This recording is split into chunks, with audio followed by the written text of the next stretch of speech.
Mesdames et messieurs, bienvenue dans le 20h. Voici le sommaire.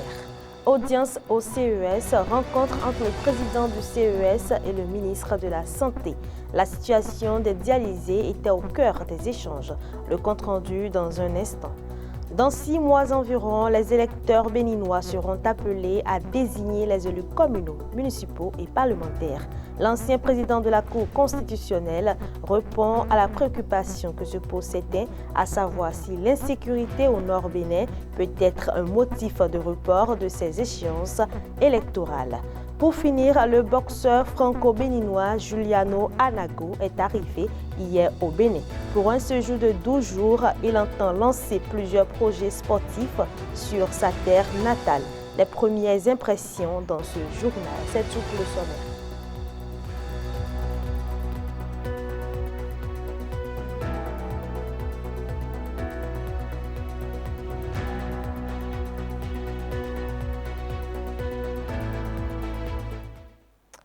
Chers internautes de MLTV, à l'heure où les réseaux sociaux et les écrans occupent une place grandissante dans le quotidien des jeunes, la lecture semble parfois reléguée au second plan. Les jeunes lisent-ils encore? Et si oui, que lisent-ils? Notre équipe est allée à la rencontre d'un acteur et de quelques jeunes pour comprendre l'évolution de leur habitude de lecture. Reportage Toussaint Bossa et Kamash Eki. À l'ère du numérique, les livres restent fermés et les jeunes se nourrissent de potins ou d'histoires d'Internet. D'autres, du fait de leur cursus scolaire, sont quand même appelés à développer une réelle passion. Bon, je préfère les pièces de théâtre. Je les préfère parce qu'il y a tout un scénario qui est développé. Il y a les acteurs, on les attribue des rôles, différents rôles. Et je préfère beaucoup le théâtre. Bon, encourager les jeunes à lire. Bon, en général, moi je suis beaucoup plus intéressé par la poésie. Parce que j'estime que c'est un genre qui offre pour le chercheur en littérature, spécialement en stylistique que je suis, c'est un genre qui offre un matériau assez riche et qui donne de la matière à la critique littéraire parce que on a, disons, à manger et à boire dans la poésie. N'en déplaise, j'aime le roman, je lis des romans, mais c'est beaucoup plus dans ce champ que je me spécialise ici à l'université. Dans un monde rythmé par les notifications et les vidéos de quelques secondes, la lecture a-t-elle encore sa place chez les jeunes? Pour Bernabé Akaïdaté Tavito, auteur de plusieurs livres, la réponse est claire. Bien entendu, en ce qui me concerne, je ne peux pas dire que les jeunes lisent moins qu'avant, puisque le nombre de livres qui se vendent aujourd'hui dépasse le nombre de livres qui se vendaient. D'abord, la population béninoise, ça s'accroît. Donc, sur cette base statistique, je ne peux jamais oser dire que les jeunes ne lisent pas. Je ne peux pas le dire. En ce sens que, d'abord, il y a les ouvrages au programme, parce que je suis enseignant, il faut le rappeler. Il y a les ouvrages au programme qui sont lus régulièrement. Il y a les ouvrages parascolaires qui sont également lus.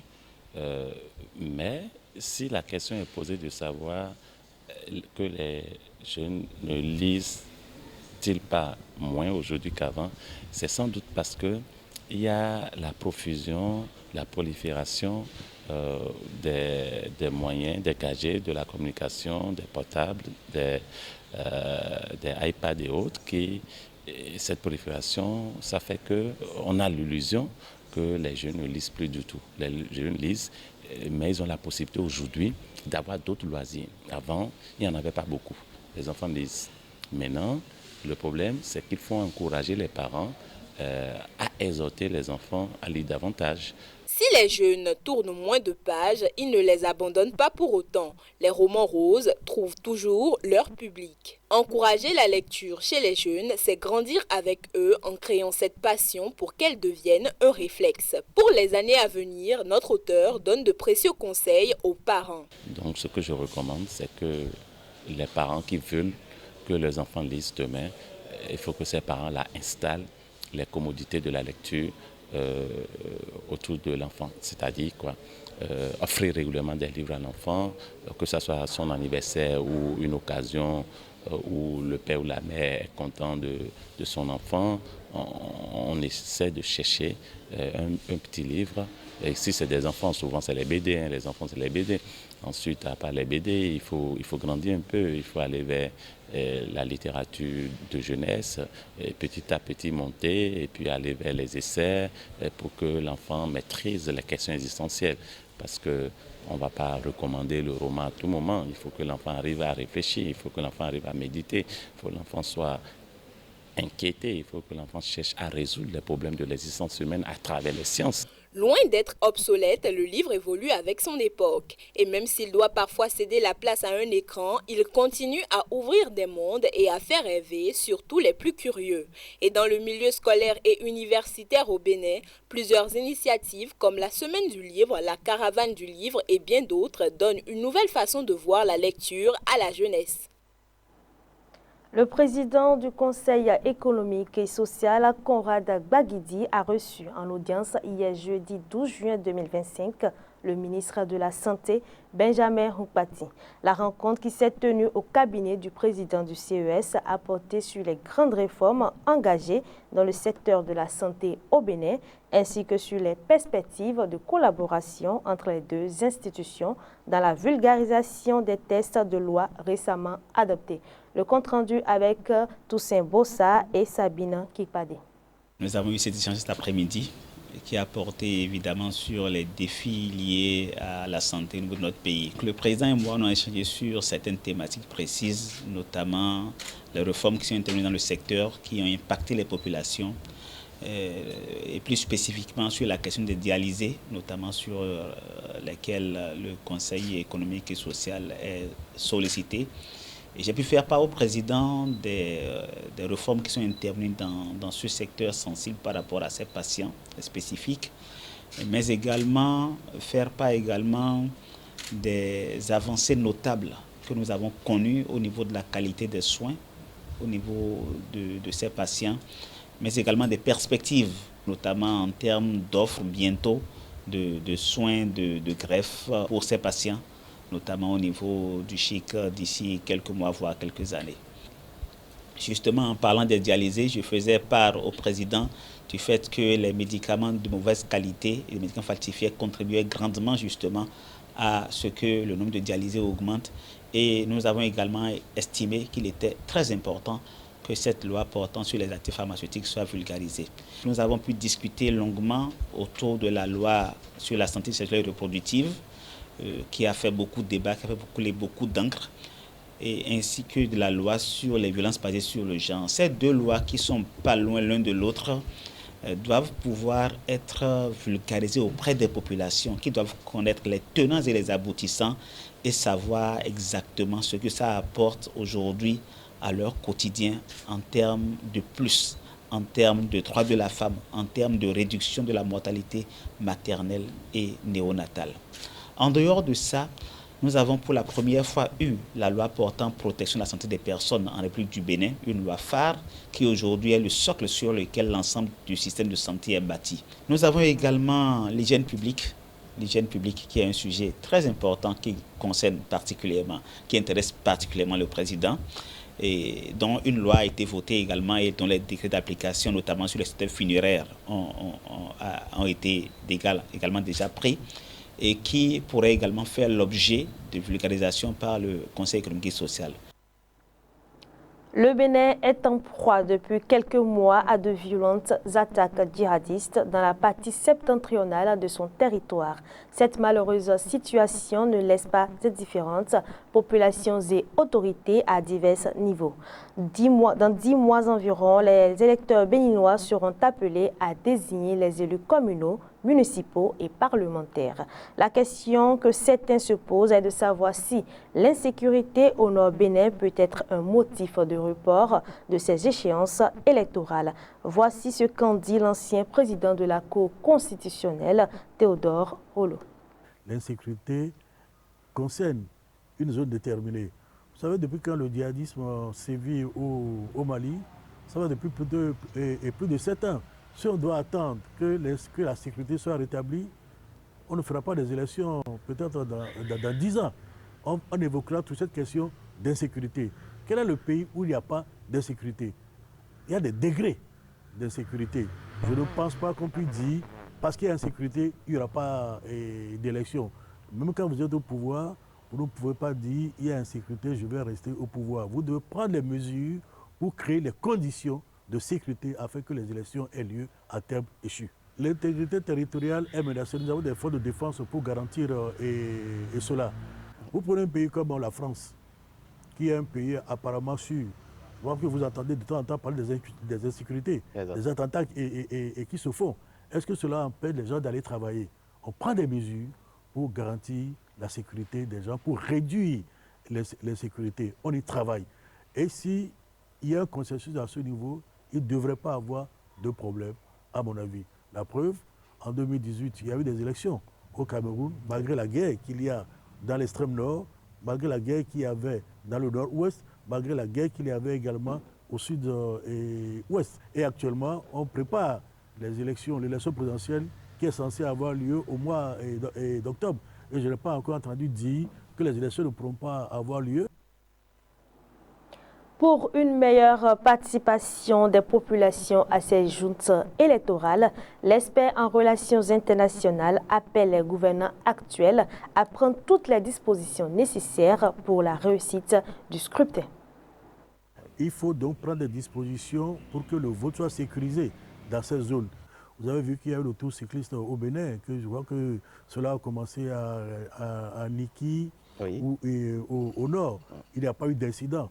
J'espère qu'on prendra des mesures pour que les citoyens puissent que les partis puissent librement faire campagne dans des zones sécurisées et que les citoyens puissent normalement aller accomplir leurs devoirs. Je ne suis pas dans le secret des dieux. Je suppose que le ministère chargé de l'Intérieur de la Sécurité étudie la question pour que le vote se passe dans de bonnes conditions ou au besoin, s'il faut déplacer des bureaux, qu'on y pense également pour que les citoyens de ces zones puissent également exprimer leur choix par rapport à ceux qui seront appelés en leur nom à diriger le pays pendant au moins 5 ans. Le Centre national d'investigation numérique tire la sonnette d'alarme. Une nouvelle vague d'arnaques circule sur les réseaux sociaux, usurpant l'identité de la Société béninoise d'énergie électrique. Une campagne de recrutement fictif vise à piéger les internautes. Explication avec Kamash Eke. Depuis quelques jours, un message circule en boucle sur WhatsApp. Il annonce une campagne de recrutement de la Société béninoise d'énergie électrique. À première vue, une offre attrayante, sérieuse, mais en réalité, il s'agit d'une arnaque bien montée. Derrière cette annonce mensongère, des cybercriminels à l'afflux. Leur méthode, faire miroiter une embauche dans une entreprise publique de renom pour inciter les internautes à cliquer sur le lien piégé. Une fois le lien ouvert, les victimes risquent gros. Vol de données personnelles, piratage de téléphones, voire installation de logiciels malveillants. Face à cette menace, le Centre national d'investigation numérique a réagi rapidement. Dans un communiqué officiel, l'institution appelle à la vigilance. Elle recommande de ne surtout pas cliquer sur ces liens, de ne pas répondre aux numéros inconnus et surtout de ne pas partager ces messages. Selon le Centre national d'investigation numérique, cette campagne vise à collecter des informations sensibles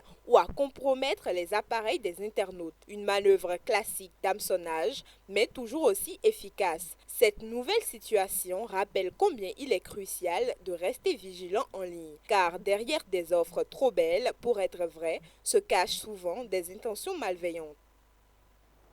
Il a fait son grand retour au Bécaye, tout juste champion d'Europe WBC de Muay Thai en super léger. Juliano Anago, alias Mowgli, est rentré hier soir à Cotonou. Accueilli chaleureusement par sa famille et ses proches, le boxeur franco-béninois entend profiter de son séjour de 12 jours pour lancer plusieurs projets sportifs sur sa terre natale. Je vous invite ici à suivre les premières impressions qui ont suivi l'arrivée du boxeur à Cotonou. Il était au micro de nos confrères de Planète Radio. Je suis très fier et très content de rentrer à la maison avec la ceinture et je suis très content d'être sur mes terres.